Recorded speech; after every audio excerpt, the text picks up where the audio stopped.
Olá, irmãos, boa noite, graça e paz. Muito bom estar aqui com vocês para compartilhar a palavra do nosso Senhor. Temos esse momento de crescimento e edificação. E quero te convidar para que você abra a sua Bíblia no livro de Apocalipse, capítulo 5.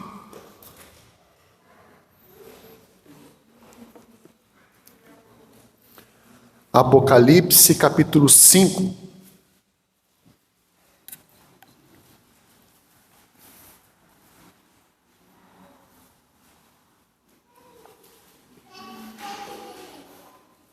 Acompanhe a leitura de todo o capítulo. Diz assim a palavra de Deus. Vi na mão direita daquele que estava sentado no trono um livro escrito por dentro e por fora, de todo selado com 7 selos. Vi também um anjo forte que proclamava em grande voz: quem é digno de abrir o livro e de lhe desatar os selos? Ora, nem o céu, nem sobre a terra, nem debaixo da terra, ninguém podia abrir o livro, nem mesmo olhar para ele. E eu chorava muito, porque ninguém foi achado digno de abrir o livro, nem mesmo de olhar para ele. Todavia, um dos anciãos me disse: não chores, eis que o leão da tribo de Judá, a raiz de Davi, venceu para abrir o livro e os seus 7 selos. Então vi, no meio do trono e dos 4 seres viventes, e entre os anciãos de pé, um cordeiro, como tendo sido morto. Ele tinha 7 chifres, bem como 7 olhos, que são os 7 Espíritos de Deus enviados por toda a terra. Veio, pois, e tomou o livro da mão direita daquele que estava sentado no trono. E quando tomou o livro, os 4 seres viventes e os 24 anciãos prostraram-se diante do Cordeiro, tendo cada um deles uma harpa e taças de ouro cheias de incenso, que são as orações dos santos. E entoavam um novo cântico, dizendo: digno és de tomar o livro e de abrir-lhes os selos, porque fostes morto e com teu sangue compraste para Deus o que procedem de toda tribo, língua, povo e nação, e para nosso Deus os constituíste reino e sacerdotes, e reinarão sobre a terra. Vi e ouvi uma voz de muitos anjos ao redor do trono, dos seres viventes e dos anciãos, cujo número era de milhões e milhares de milhares, proclamando em grande voz: digno é o Cordeiro que for morto, de receber o poder, e riqueza, e sabedoria, e força, e honra, e glória, e louvor. Então ouvi que toda criatura que há no céu e sobre a terra, debaixo da terra e sobre o mar, e tudo o que neles há, estava dizendo: aquele que está sentado no trono é o Cordeiro, seja o louvor, e a honra, e a glória e o domínio pelos séculos dos séculos. E os 4 seres viventes respondiam: amém. Também os anciãos prostraram-se e adoraram. Vamos mais uma vez orar ao nosso Senhor? Deus santo e bendito, muito obrigado, Pai, por essa manhã, por este privilégio de nos reunirmos em sua casa, de abrirmos a sua palavra, de podermos ouvir a sua doce voz ao nosso coração. Nos edifique em nome de Jesus. Amém. Meus irmãos, hoje falaremos sobre a vitória do Cordeiro ressurreto. A vitória do Cordeiro ressurreto. Mas poderíamos levantar a seguinte questão, o seguinte questionamento: o que a ressurreição de Jesus Cristo muda no controle do universo e nos detalhes da nossa vida amanhã de manhã, na segunda-feira? O que isso vai mudar na minha vida, no meu dia a dia, esta obra da ressurreição de Cristo Jesus? Antes de nós respondermos essa pergunta, devemos lembrar, meus irmãos, sobre o que estava acontecendo aqui quando João escreveu essa carta. Lembre-se que esse João é o apóstolo, o discípulo de Jesus Cristo. Ele estava exilado em Pátimo, e esta visão que ele teve em espírito foi justamente no domingo, no mesmo dia ao qual nós estamos reunidos hoje aqui. Ele recebe essa visão extraordinária. Ele não estava numa catedral bonita como a nossa, numa igreja com a sua família, ele estava numa prisão rochosa, ele estava encarcerado. O isolamento de João nos ensina que o Cristo ressurreto se manifesta justamente quando o mundo tenta calar a sua igreja. Independente da opressão do mundo, Cristo Jesus fala com o seu povo. Em 1815, em 18 de junho de 1815, houve o fim da chamada Batalha de Waterloo, marcando a derrota de Napoleão Bonaparte através do Duque de Wellington. Naquela época, as notícias eram transmitidas de forma diferente. Não havia WhatsApp, internet, site, telefone. A forma pela qual as notícias eram transmitidas é através de holofotes, de luzes, que através de tipo de luz se pronunciava ou se informava uma frase, uma informação ou coisas assim. E quando a notícia da vitória chegou à Inglaterra, um nevoeiro cobriu parte da transmissão que estava informando o acontecido. O povo conseguiu receber uma mensagem através das luzes, mas recebeu apenas as primeiras mensagens que diziam Wellington derrotado. E quando o povo da Inglaterra recebeu aquela notícia, eles entenderam que a Inglaterra foi derrotada por Napoleão. Napoleão venceu a batalha. O desespero tomou conta da nação. Todos ficaram angustiados. O povo achou que a guerra estava perdida. Mas, momentos depois, quando o vento soprou o nevoeiro e ele foi dissipado, a mensagem completa apareceu e eles conseguiram recebê-la, que dizia: Wellington derrotou o inimigo. E houve uma alteração de semblante, uma alegria. Irmãos, de repente, na sexta-feira santa, quando Jesus Cristo foi crucificado, o nevoeiro do pecado da morte permitiu que o mundo lesse Cristo derrotado. O inferno, de repente, celebrou, os discípulos ficaram desesperados, angustiados, mas eis que chega o domingo, o dia do Senhor, o dia da ressurreição.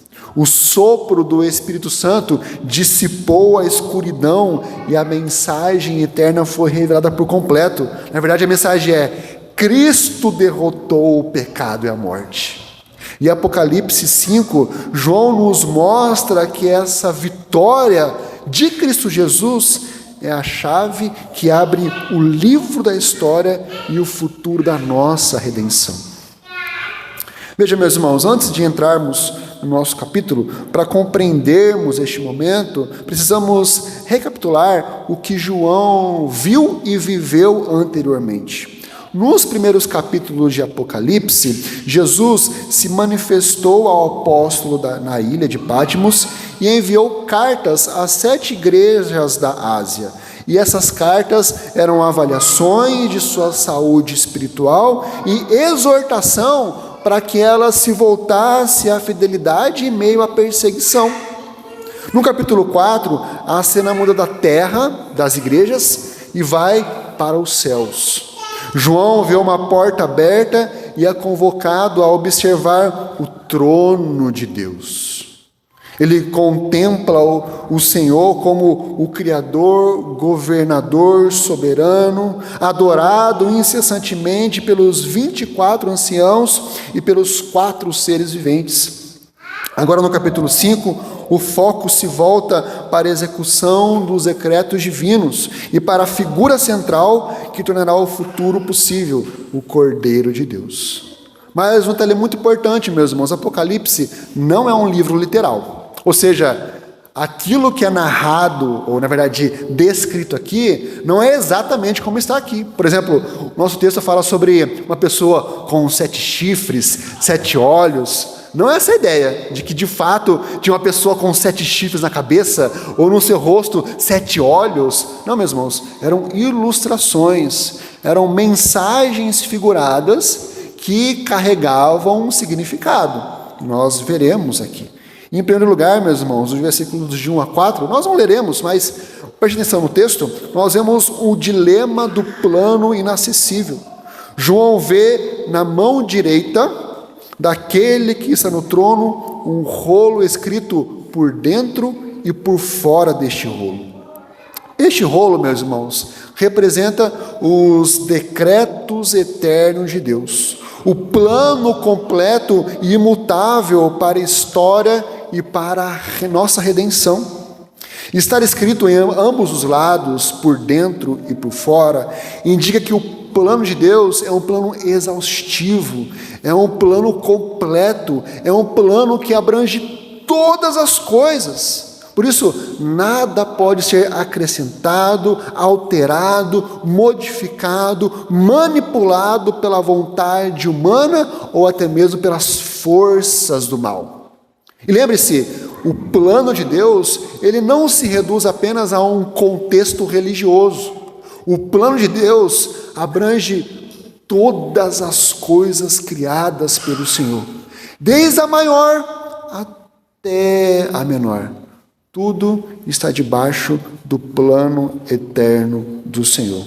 Mas esse rolo, meus irmãos, não está aberto, não está para qualquer um ler. O texto diz que o livro está lacrado com 7 selos. Na lei romana, um testamento importante era selado com 7 selos para garantir que apenas o herdeiro legítimo abrisse aquele documento. E aqui nós temos o desafio de um anjo forte que diz: quem é digno de abrir estes selos? Quem é digno de desatar esses selos e ler o que está escrito no rolo? E esse clamor, essa pergunta de quem é digno, de fato ecoa pelo cosmos e encontra um grande silêncio. Nenhuma criatura possui estatura moral, envergadura moral para executar os planos de Deus. E quando João recebe essa notícia, ele chora, mas ele não chora porque está curioso para saber o que está escrito ali. Ele não chora porque ele quer fofocar as informações. O choro dele é um choro de desespero espiritual. Se o livro não for aberto, o mal não será julgado, a igreja não será vindicada e o sofrimento humano não terá propósito.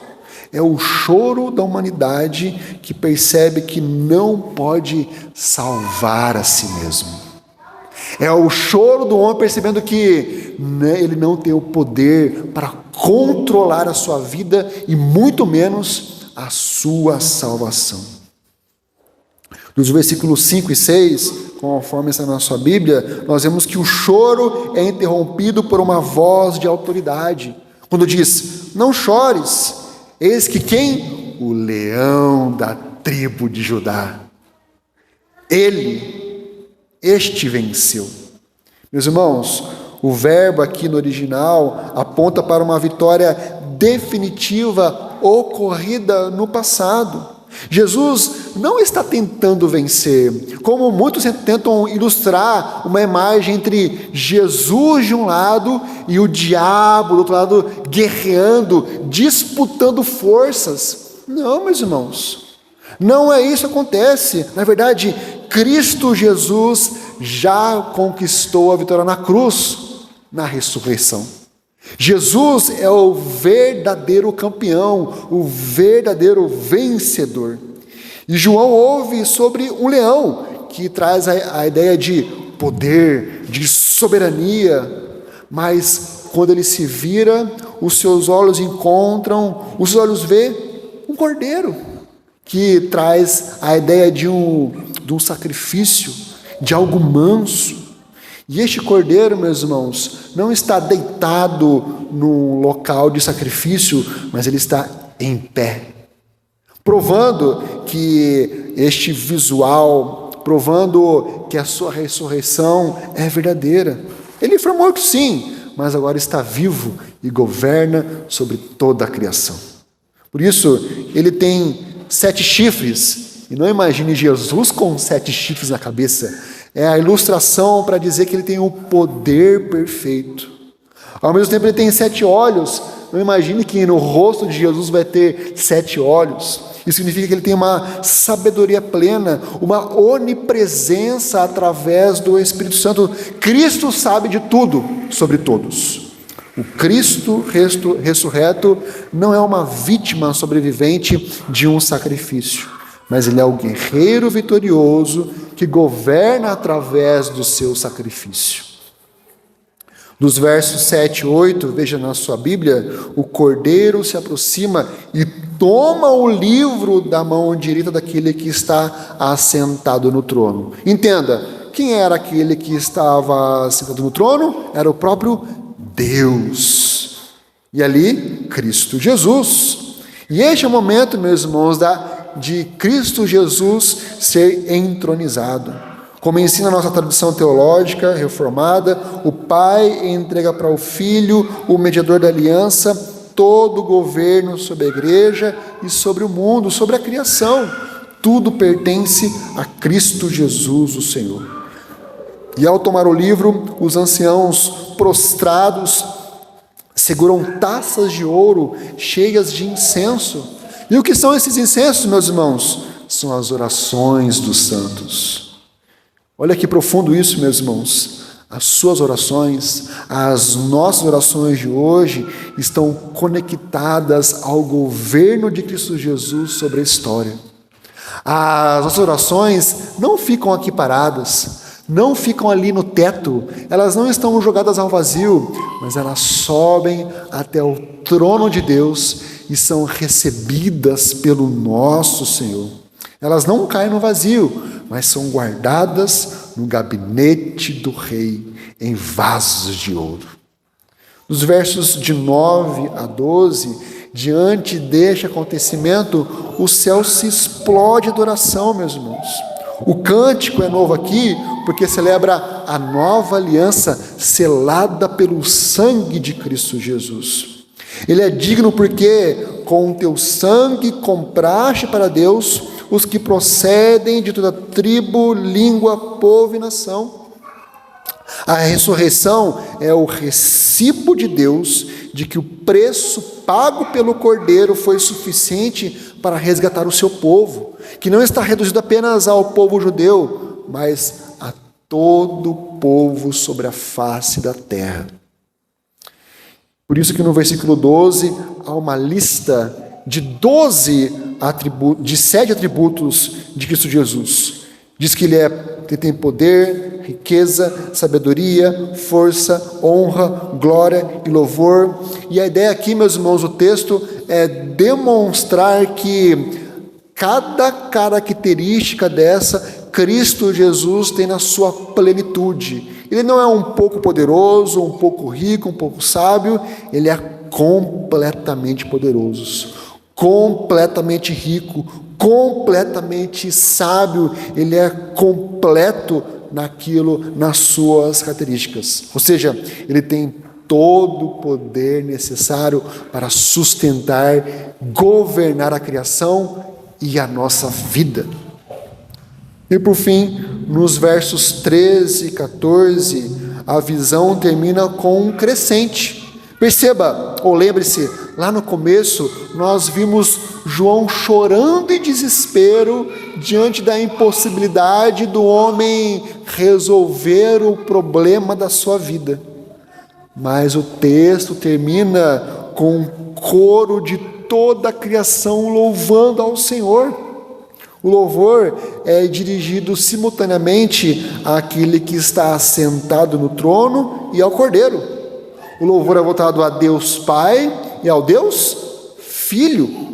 Isto reafirma a divindade de Cristo Jesus. Cristo realmente é o Deus verdadeiro. E aquele que ressuscitou é o próprio Deus Criador, que agora atua como o nosso Redentor. E os seres viventes, diante disso, dizem amém, que significa, aí assim seja. Essa é a assinatura de Deus sobre a história. Nada pode revogar o que o Cordeiro ressurreto estabeleceu. Meus irmãos, a ressurreição de Jesus não é um fato para apenas admirarmos. Nossa, que ação bonita que Jesus fez. Que bom que Jesus realizou essa obra.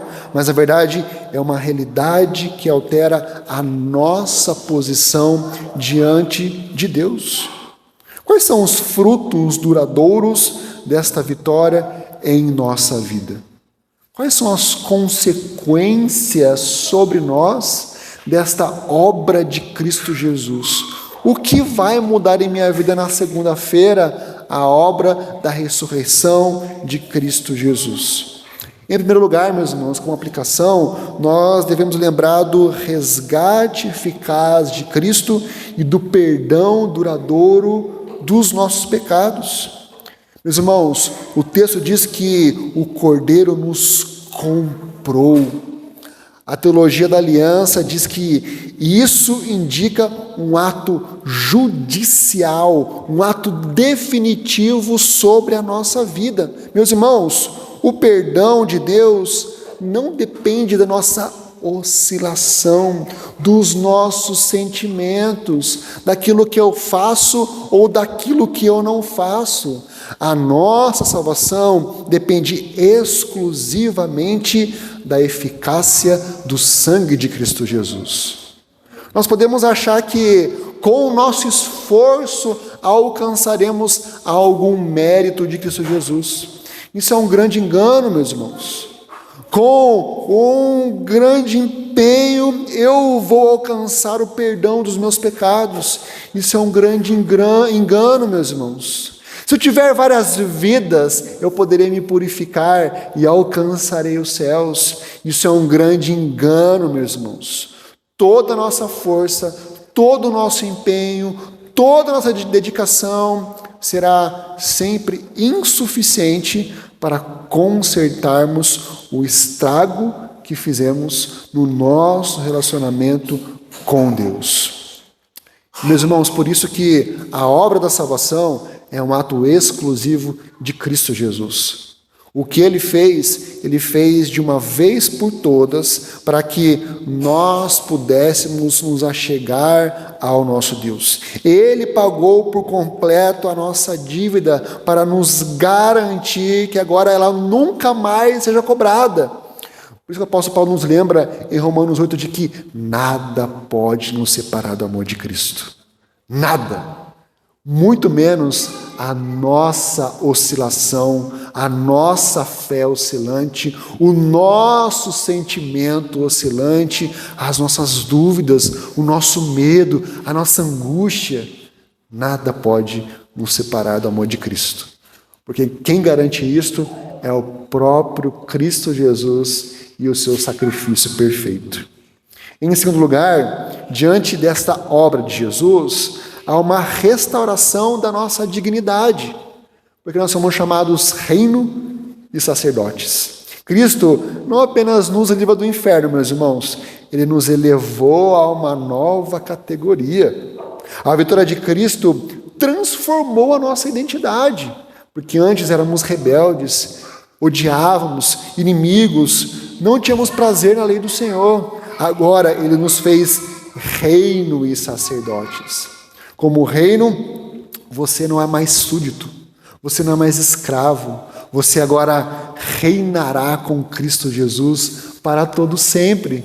Você estará à direita de Cristo Jesus, de Deus Pai, na eternidade. Você tem verdadeira intimidade com esse Deus. Como sacerdote, você tem o privilégio agora de entrar na presença de Deus a qualquer momento. Nós lemos o texto de João 1, quando João Batista disse: eis o Cordeiro de Deus que tira o pecado do mundo. João Batista estava remetendo ao sacrifício do tabernáculo, onde havia uma festa chamada Festa da Expiação, onde apenas o sumo sacerdote, uma vez no ano, podia entrar no Santo dos Santos, onde realmente era a presença visível de Deus no meio do povo. E apenas o sumo sacerdote podia adentrar naquele local santíssimo. Em Cristo Jesus, todos nós podemos estar diante da face de Deus a qualquer momento. Não precisamos de um sumo sacerdote, não precisamos de um pastor, não precisamos de um intercessor, nada. Nós, pessoalmente, podemos nos voltar ao nosso Deus. E isso através da obra de Cristo Jesus. A ressurreição, meus irmãos, devolveu ao ser humano o propósito que foi perdido lá no Jardim do Éden, na queda. O de governar sobre a vida e de servir a Deus com alegria. E por último, nós temos uma garantia inabalável da vida eterna. João vê o Cordeiro em pé, embora ele ainda ostente ou dê para ver as marcas dele ter sido morto. Isso, meus irmãos, é a garantia da nossa própria imortalidade. A ressurreição de Jesus Cristo é a primícia, o primeiro fruto de uma colheita que inclui eu e você. Por causa da vitória de Cristo Jesus, a morte não é mais um abismo, é apenas um pequeno passo para a eternidade. Se o nosso líder, o nosso Deus, venceu o último inimigo, ele garante para nós a mesma vitória. A vida eterna, meus irmãos, não é uma possibilidade vaga, não é algo temeroso, angustiante, mas na verdade é a herança garantida por alguém que detém as chaves da morte e do inferno. Aquele que pode garantir algo que nenhum outro ser pode garantir para nós. A visão termina do nosso texto com um coral que inclui toda criatura no céu, na terra, debaixo da terra, e ao final os 4 seres viventes dizem amém.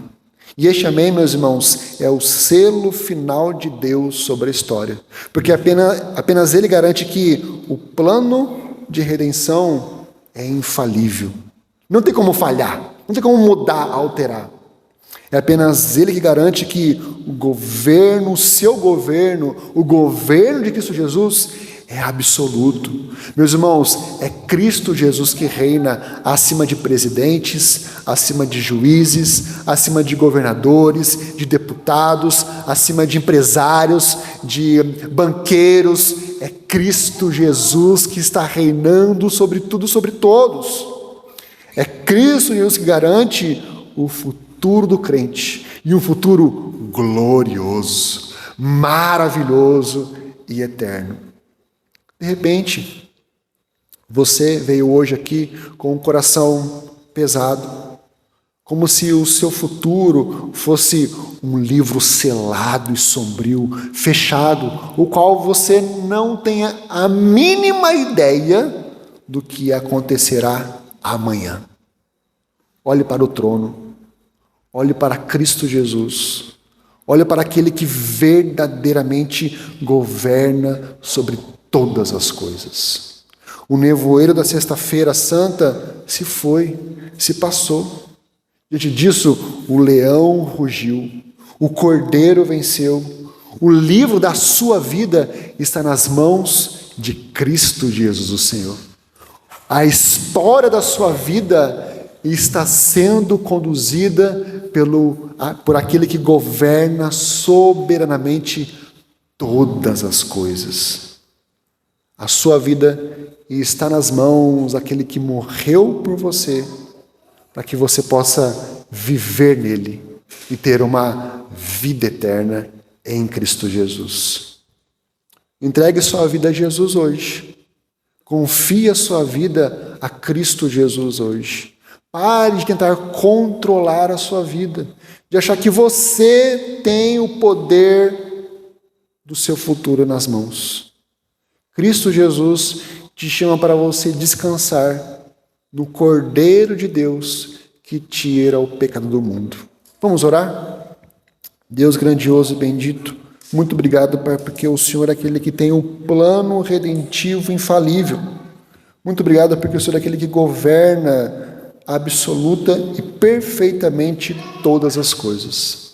Nós te louvamos, Pai, porque o nosso futuro é glorioso em Cristo Jesus.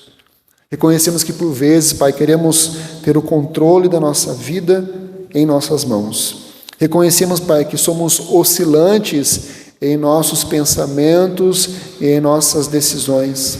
Reconhecemos, Pai, que por muitas vezes queremos por nós mesmos resolver o problema do nosso pecado. Que o Senhor venha quebrantar o nosso coração, que o Senhor venha mudar a nossa vida, que o Senhor venha nos dispor, Pai, a confiarmos no Senhor, naquele que soberanamente governa todas as coisas.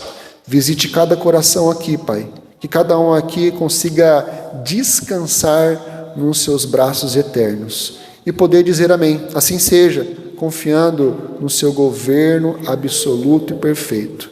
É assim que nós rogamos, clamamos em nome de Jesus. Amém.